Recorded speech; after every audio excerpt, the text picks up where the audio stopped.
The word is out.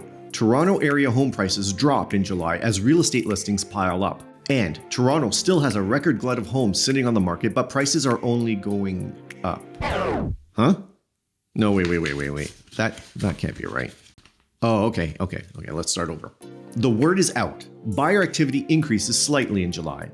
And Toronto home sales drop in July as buyers remain unmotivated. Wait, hold on, that doesn't make any sense. Here we go. Okay. Greater Toronto home sales ticking downward despite interest rate drops. And interest rate cuts starting to lift Toronto home sales. What? Really? Is this what's happening in the media right now?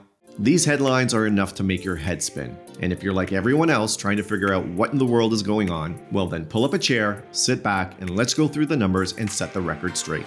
Right here, right now.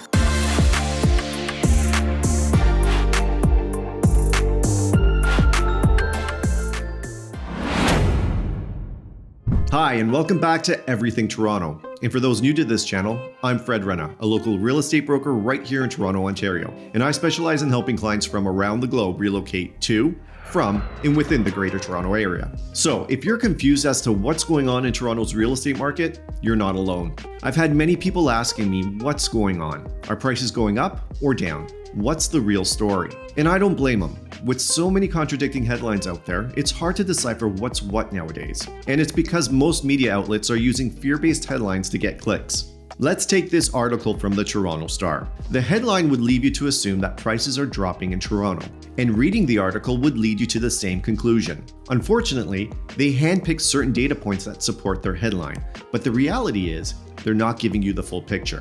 For instance, they say the average price in the city of Toronto decreased, and they back this up using month-over-month comparisons, June versus July, but they conveniently leave out year-over-year figures. Now, think about it. July, as well as August, are typically the slowest months in real estate, so it's absolutely no surprise that month-over-month average prices decreased from June to July. In fact, it's done so for over 10 years in the city of Toronto. It's not uncommon, nor is it alarming, but they didn't tell you that now, did they? Why would they when fear-based headlines get clicks nowadays? Want more proof? Let's take a look at a Google search I ran on Toronto real estate. Take a look at these two headlines on CP24. One was done the day before, and the most recent one was done 23 hours beforehand. But when you click on the older one with this headline, it takes you to the article with the most recent headline. That's because it's the same article. All they did was change the headline to a fear-based headline to get more clicks. It's funny because you can see the other headlines on the side here, and if you click it, it just directs you to the same article.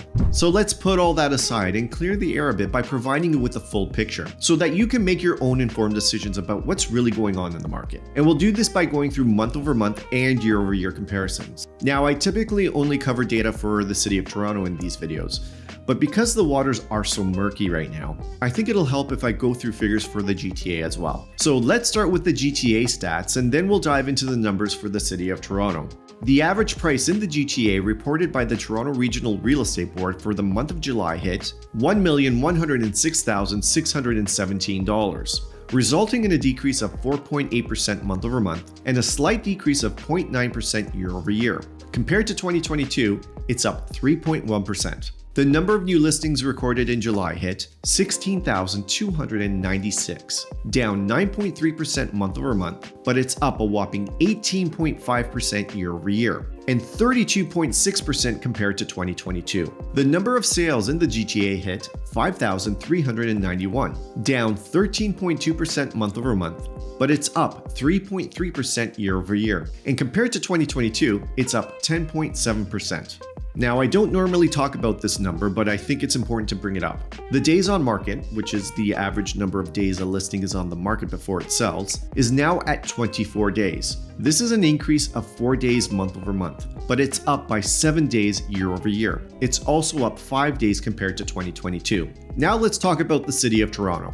The average price in Toronto in July hit $1,087,436, a decrease of 7.4% month over month, but it increased 2% year over year from $1,066,184. Compared to 2022, it's up 6.7%, and in case you're wondering, it's also up 7% compared to 2021. TREB recorded 6,074 new listings in July, a drop of 10.9% month over month, but an increase of 18.7% year over year. When compared to 2022, it's up 38.3%, and it's also up 18.9% from 2021. There were 1,987 properties sold in July, a decrease of 11.1% month over month, and an increase of 5.4% compared to 2023. It's also up 8.4% compared to 2022, but it's down 39.2% compared to 2021. Again, let's look at average days on market, which coincidentally was the same as the average for the GTA at 24 days. This is an increase of 4 days month over month and 6 days year over year,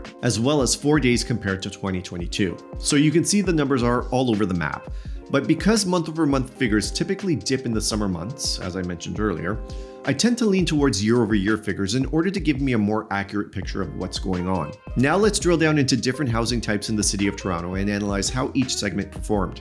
First, we'll look at detached homes, where the average price in July was recorded at $1,648,021, down 6.3% from June, but up 0.4% from July of last year. It's also up 8.7% compared to 2022. There were 601 detached homes sold last month, down 19.2% month over month, and up 16% year over year. And it's also up 26% compared to 2022.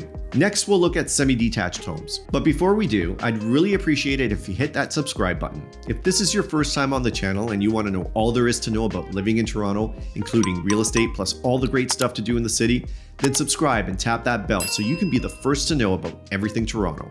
The average price for a semi-detached home in July was recorded at $1,254,280, down 2.2% from last month and 0.2% from 2023. It also decreased 1.1% compared to 2022. There were 171 semi-detached homes sold last month, down 27.5% month over month and up 1.8% year over year. It's also down 3.4% compared to 2022. Next, let's look at townhomes, where the average price dropped to $970,661, a decrease of 3.7% month over month and 4.8% compared to 2023, and it's up a mere 0.7% compared to 2022. There were 204 townhomes sold last month, down 12.1% month over month, but it's up 15.9% year over year. It's also up 2% compared to 2022. Lastly, we'll look at condos, where the average price hit $748,330, down 1.9% month over month and 0.7% year over year. It's also slightly up 0.6% compared to 2022. There were 994 condos sold in July, a decrease of 2% month over month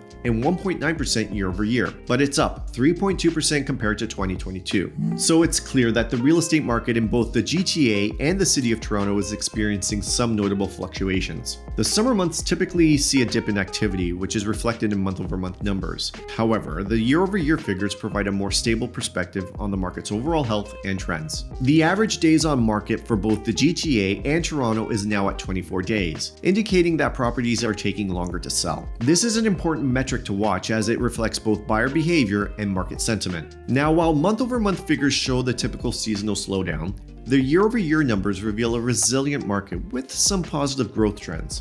Higher inventory levels and steady sales increases may suggest that there is still strong demand for real estate in the region. And if you want to know why I think it's likely we'll see an active fall season, watch the video linked above. And as always, it's important to stay informed and consider both short-term fluctuations and long-term trends when making real estate decisions. And if you found this video informative, then subscribe to the channel as we do updates like this each month.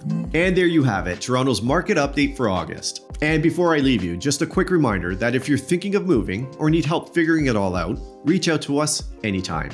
Every day we get calls from people just like you planning their next move. Whether you're moving to, from, or anywhere within the GTA, we've got you covered. Our team is dedicated to providing tailored solutions that match your needs and timeline to help make your move easy and stress-free. So if you're planning a move, feel free to give us a call, send us a text, or drop us an email. Thanks for watching, subscribing, and liking this video. And don't forget to tap that bell. Thanks again, and I'll see you next time.